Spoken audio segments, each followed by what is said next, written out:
Finally दोस्तों, आज वो दिन आ ही गया है जिस दिन का आप सबको बेसब्री से इंतजार था। मतलब आज मैं लगाने वाली हूँ मीशो 40 फ्लावर सीड्स को, वो भी कोकोपीट का इस्तेमाल करके। और कई सारे सब्सक्राइबर्स ने भी ये वाले सीड्स खरीद लिए हैं। तो अभी आप सभी भी बिना देरी किए सॉइल मिक्सचर बनाइए कुछ इस तरह का और सीड्स को लगा दीजिए, ताकि आपका भी विंटर में पूरा गार्डन हरा भरा और फूलों से भर जाए। जय श्री राधे दोस्तों, मीशो से सीड्स खरीदे हुए काफी समय हो चुका है और मेरे डियर सब्सक्राइबर्स मुझे काफी समय से ये भी कमेंट कर रहे हैं कि आप इन सीड्स को लगाओगे कब। तो आज वो शुभ दिन है और आज वो शुभ अवसर है जब मैं इन सीड्स को लगाने वाली हूँ। बट उससे पहले हम ये पर्चा खोल के पढ़ लेते हैं कि कौन से सीड हम विंटर में ग्रो कर सकते हैं, क्योंकि इस पर्चे में सब कुछ दर्शाया गया है। जैसा कि अभी आप देख भी रहे होंगे, फ्लावर सीजन। तो ये बात मैंने मीशो फ्लावर सीड्स के अनबॉक्सिंग करते टाइम भी आप सबसे पूछी थी कि कौन से इस सीजन में लगेंगे सीड्स। जब मैंने ये पर्चा खोल के देखा तो मुझे काफी ज्यादा खुशी हुई कि मीशो वालों ने कुछ इस तरह से ये सारी चीजें बताई हैं, कौन से सीड ग्रो अप होंगे विंटर में और कौन से ग्रो अप होंगे समर्स में। अब ये सब क्यों बताया गया है, क्योंकि होता क्या है ना, अगर हम विंटर वाले सीड समर्स में लगा देंगे तब वो ग्रो अप नहीं होंगे, क्योंकि वो उनका सीजन ही नहीं है। और अगर समर वाले विंटर में लगा देंगे तब वो भी ग्रो अप नहीं होंगे, क्योंकि वो उनका सीजन नहीं है। इसीलिए ये मुझे काफी ज्यादा अच्छी बात लगी। 104 रुपीज के मुझे मिले हैं ये 40 सीड। साथ में इनकी पिक्चर्स भी मेंशन की गई हैं, जैसे कि अभी आप सभी देख भी रहे होंगे। तो इससे मेरे जितने भी डाउट्स थे सीड्स को लेके वो सारे ही इन्होंने क्लेरिफाई कर दिए हैं। तो आज बिना देरी किए और बिना समय को गवाए हम फटाफट से लगाएंगे इन सीड्स को पॉट्स में। तो दोस्तों, इस पर्चे को अच्छे से पढ़ने के बाद मैंने समर फ्लावर सीड और विंटर फ्लावर सीड सेपरेट कर लिया है। तो अब समर फ्लावर सीड्स को समेट लेते हैं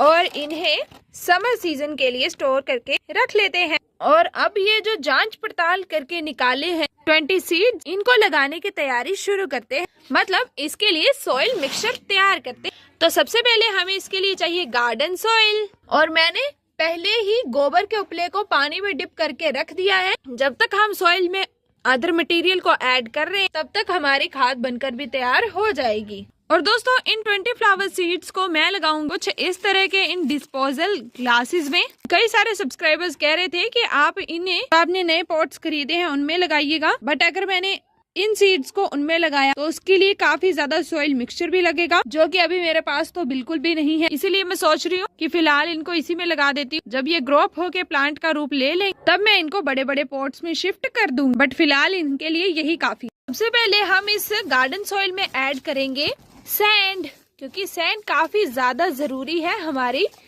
सॉइल मिक्सचर को वेल ड्रेन्ड बनाने के लिए।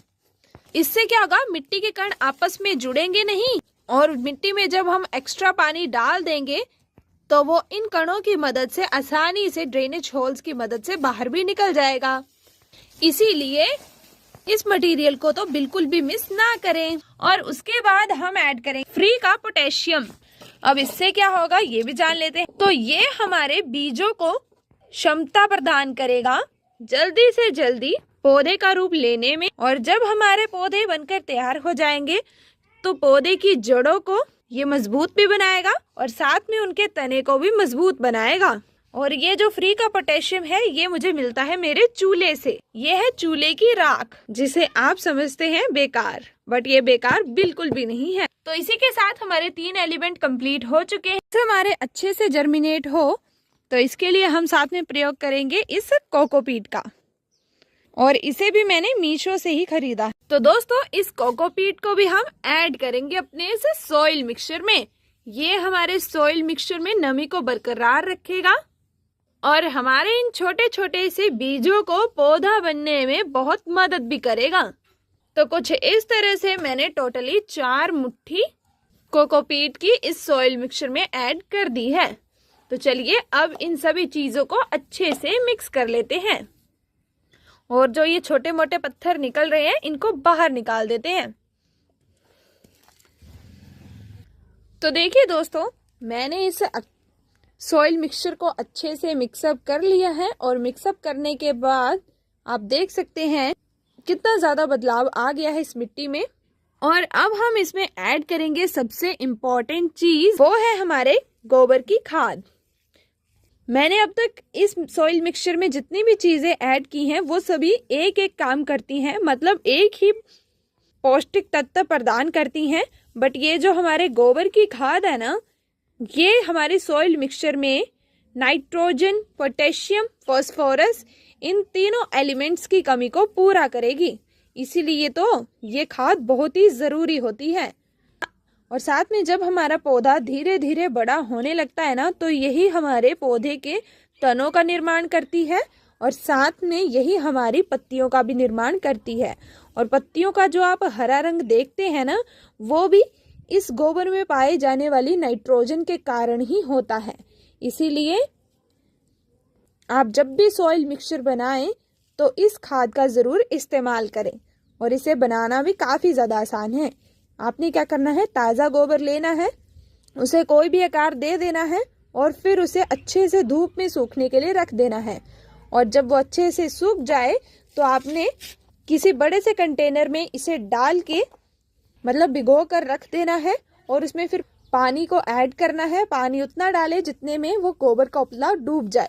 आधे घंटे के लिए या फिर 1 घंटे के लिए इस प्रोसेस को रखें और फिर आपकी अच्छे से खाद बनकर तैयार हो जाएगी। आप फिर उस गोबर के उपले को तोड़ लीजिए और अपने हर एक पौधे में इस्तेमाल कीजिए और साथ में इस प्रकार के सॉइल मिक्सचर में भी इस्तेमाल करें। सॉइल मिक्सचर तैयार करने के मैंने अपने कंटेनर्स को भी कुछ इस तरह से काउंट करके रख ली और अब हम इन कंटेनर्स को सीड्स लगाने लायक बनाएंगे। मतलब अभी आप देख रहे हैं ये बिल्कुल बंद टाइप है, मतलब ऊपर से तो खुला है बट नीचे तो हमें इसके ड्रेनेज होल्स निकालने पड़ेंगे ना, नहीं तो हम जो भी पानी वगैरह दें वो इसके अंदर ही रहे और फिर हमारे बीज गल कर मर जाएंगे। तो ये गलती कभी भी नहीं करनी है। तो इसीलिए अब मैं इन सभी कंटेनर्स में होल्स निकाल दूं। फाइनली दोस्तों, मैंने इन सभी कंटेनर्स में, मतलब इन डिस्पोजल गिलासेस में 2-2 ड्रेनेज होल्स कर दिए और ये ड्रेनेज होल्स काफी इन सीड्स को सड़ने से बचाने के लिए और साथ में हवा भी प्रोवाइड करने के लिए। तो अभी हम बिना समय गवा फटाफट से इस सॉइल मिक्सचर को ट्रांसफर करेंगे इन सभी ग्लासेस में। इस तरह से देखिए, हम इसे यहाँ तक फिल करेंगे। बस इसी तरह से बाकी कंटेनर्स को भी फिल कर लेंगे।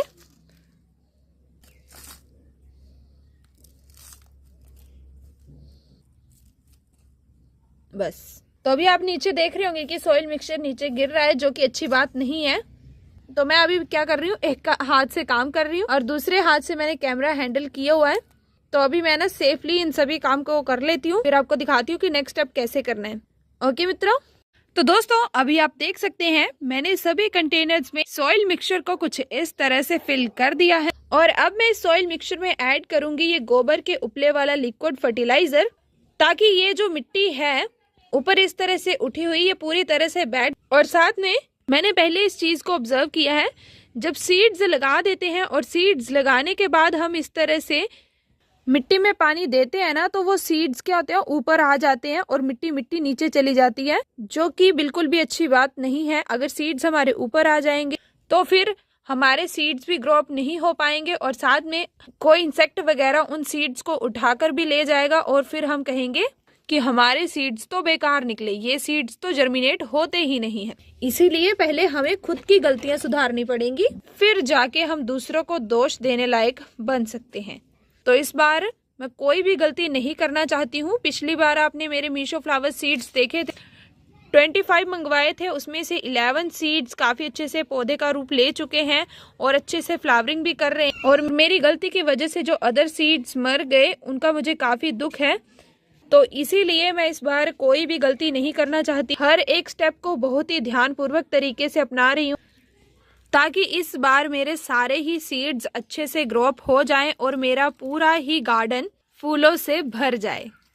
तो सभी कंटेनर्स में अच्छे से मैंने अब पानी भी दे दिया, पानी नहीं लिक्विड फर्टिलाइजर दे दिया है। और लिक्विड फर्टिलाइजर देते समय एक गलती मुझसे हो गई, देखिए यहाँ पे पानी की कुछ बूंदे गिर गई जिसकी वजह से ये मिटने लग पड़ा। तो इसके लिए भी मैं एक मेथड अपनाना चाहूँगी जिससे ये चीजें मिटेंगी नहीं। बीजों के ऊपर लगे इन स्टिकर्स और नाम को मिटने से बचाने के लिए मैं ढूंढ रही थी व्हाइट टेप जो कि हो ट्रांसपेरेंट, बट मुझे मिली कुछ इस तरह की टेप जो कि ट्रांसपेरेंट तो नहीं, इसमें काफी कुछ लिखा भी है और चित्रकला भी की गई है। मैंने एक्सपेरिमेंट करके देखा, मैंने जो नाम वाला हिस्सा था और जिसपे स्टिकर बना हुआ था फूल वगैरह, उसे मैंने कुछ इस तरह से पूरा ही टेप के साथ कवर अप कर दिया है। और अभी आप ध्यान से देख रहे होंगे तो आपको मैरीगोल्ड की पिक्चर भी दिखाई दे रही होगी और साथ में यहाँ पे नाम भी थोड़ा बहुत दिखाई दे रहा है। तो इससे हमें थोड़ा बहुत हिंट हो जाएगा और हमारे ये जो नेम और पिक्चर्स है ये दोनों ही सेव हो जाएंगे। आप कोशिश करें, आपके पास अगर ट्रांसपेरेंट टेप हो तब तो और भी ज्यादा बढ़िया रहेगा, हमारे नाम फिर वो हमें क्लियरली दिखाई भी दे जाएंगे। बट इससे भी मैं थोड़ा बहुत हिंट लगा के पता लगा ही लूंगी।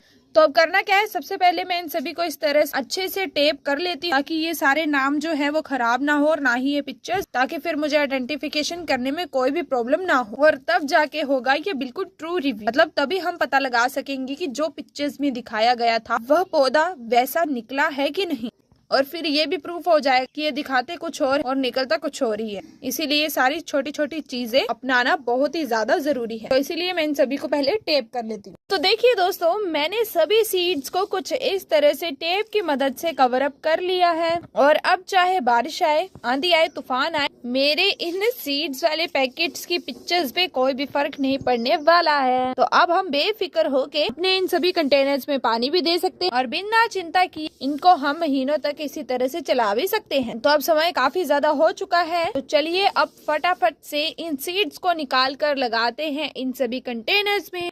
तो दोस्तों, अभी वक्त आता है बीजों को मिट्टी में लगाने का। तो आपने बीजों को हाथ में ले लेना है और हाथों की मदद से ही इसे पूरी ही मिट्टी में स्प्रेड आउट करना है। एक जगह पर ढेर लगा के ना रखें, नहीं तो जब बीज पौधे का रूप लेंगे तो वो एक जगह पे ही सारे इकट्ठे हो जाएंगे और फिर उनकी ग्रोथ भी नहीं हो पाएगी। इसीलिए इस बात का ध्यान रखें।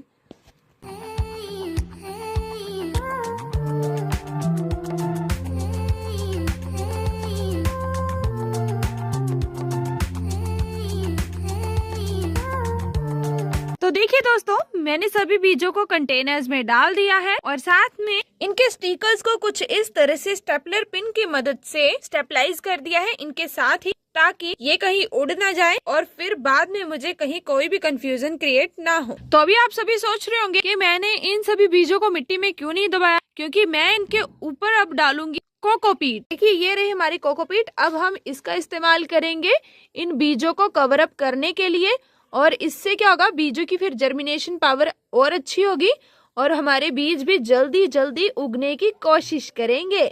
कोशिश नहीं, डैम श्योर जल्दी उग ही आएंगे। तो इस तरह से थोड़ी थोड़ी कोकोपीट हम सभी कंटेनर्स में डाल देंगे और इनको कवर अप भी कर देंगे। अगर हम इनको कवर अप नहीं करेंगे तो आपको याद है ना क्या क्या सीन हो जाएंगे इनके साथ। फिर इन बीजों को पता नहीं कोई चिड़िया उठा के ले जाएगी या फिर कोई अन्य जीव इसे अपना खाना समझकर ले जाएंगे और फिर बाद में हम पछताएंगे।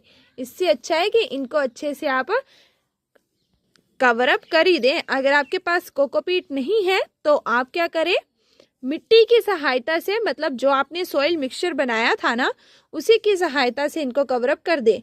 क्योंकि मैंने तो पहली बार ही कोकोपीट खरीदी है, इससे मुझे दो चीजें पता चल जाएंगी, एक तो कोकोपीट का रिजल्ट और साथ में इन मीशो फ्लावर सीड्स का भी रिजल्ट पता चल जाएगा कि ये दोनों चीजें कितनी पावरफुल है।